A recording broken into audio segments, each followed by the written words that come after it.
Hello, എല്ലാവർക്കും ശ്രീസി കുക്കിങ്ങിലേക്ക് സ്വാഗതം. ഞാൻ ഇന്ന് ഉണ്ടാക്കുന്നത് പരിപ്പ് കറിയാണ്. സദ്യക്കൊക്കെ നമ്മൾ ഉപയോഗിക്കുന്ന പരിപ്പ് കറി. അപ്പോൾ അതെങ്ങനെയാണ് ഉണ്ടാക്കുന്നതെന്ന് നോക്കാം. ആദ്യം നമ്മളൊരു പാത്രത്തിലേക്ക് കുറച്ച് വെളിച്ചെണ്ണയാണ് ഒഴിച്ചു കൊടുക്കുന്നത്. അപ്പോൾ വെളിച്ചെണ്ണ ഒഴിച്ചു കൊടുത്തതിന് ശേഷം പയർ ഇതിലേക്ക് ഇട്ട് കൊടുത്തൊന്ന് വറുത്തെടുക്കണം. അപ്പോൾ വറുത്തെടുക്കാൻ വേണ്ടിയിട്ട് 2 അല്ലെങ്കിൽ 3 മിനിറ്റ് ഒന്ന് ലോ ഫ്ലെയിമിലിട്ട് വറുത്തെടുക്കാം. അപ്പോൾ ചെറുപയറാണ് നമ്മൾ പരിപ്പ് കറിക്ക് വേണ്ടിയിട്ട് ഉപയോഗിക്കുന്നത്. അപ്പോൾ ഇതുപോലെ തന്നെ ഇളക്കി കൊടുക്കണം, അല്ലാന്നുണ്ടെങ്കിൽ പെട്ടെന്ന് അത് കരിഞ്ഞു പോകാൻ സാധ്യതയുണ്ട്. അപ്പം 2-3 മിനിറ്റിനുള്ളിൽ തന്നെ ഇത് വറുത്ത് കിട്ടും. ഇനി ഇത് നമുക്കൊന്ന് പൊടിച്ചെടുക്കണം. അതിനായിട്ടൊരു മിക്സിയിലേക്ക് ഇട്ട് കൊടുക്കാം. അപ്പോൾ പൊടിച്ചെടുത്ത് കൊണ്ടുവന്നിട്ടുണ്ട്. അപ്പോൾ ഇതുപോലെ പൊടിച്ചെടുത്താൽ മതി. ഒരുപാട് പൊടിയണ്ട, പൗഡർ പോലൊന്നും ആവേണ്ട ആവശ്യമില്ല. ഇത്രയും ഒരു രീതിയിൽ മാത്രം പൊടിച്ചെടുക്കുക. ഇനി ഇത് നമുക്കൊന്ന് കഴുകിയെടുക്കണം.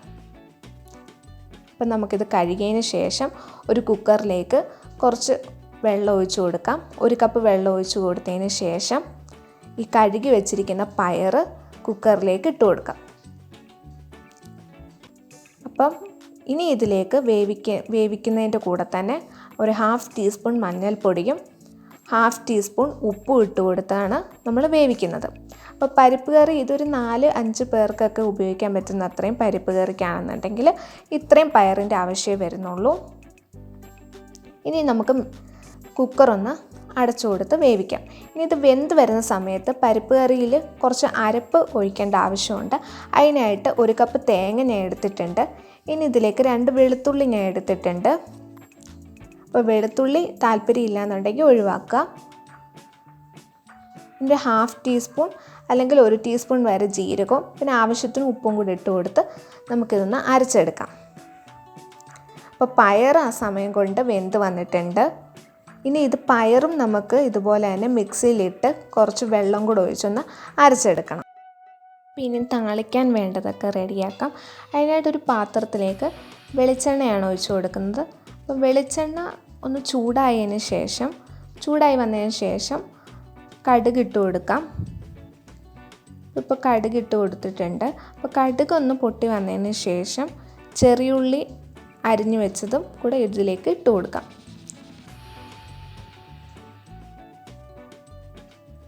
ഇനി ഇതിലേക്ക് 2 വറ്റൽമുളകാണ് ഇട്ട് കൊടുത്തത്. അപ്പോൾ അതെല്ലാം ഒന്ന് റെഡിയായി വന്നിട്ടുണ്ട്. ഇനി നമുക്ക് സ്റ്റൗ ഓഫ് ചെയ്ത് ഇത് മാറ്റി വെക്കാം.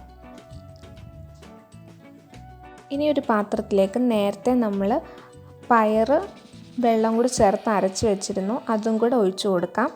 അപ്പം നമുക്ക് തിക്കായിട്ടുള്ള പരിപ്പ് കറിയാണ് വേണ്ടതെന്നുണ്ടെങ്കിൽ വെള്ളത്തിൻ്റെ അളവ് കുറയ്ക്കുക. ഇത് നമ്മൾ തേങ്ങയും വെളുത്തുള്ളിയും ജീരകവും ഉപ്പും കൂടി ചേർത്ത് അരച്ച് വെച്ചതാണ്, അതും കൂടി ഇട്ട് കൊടുക്കാം.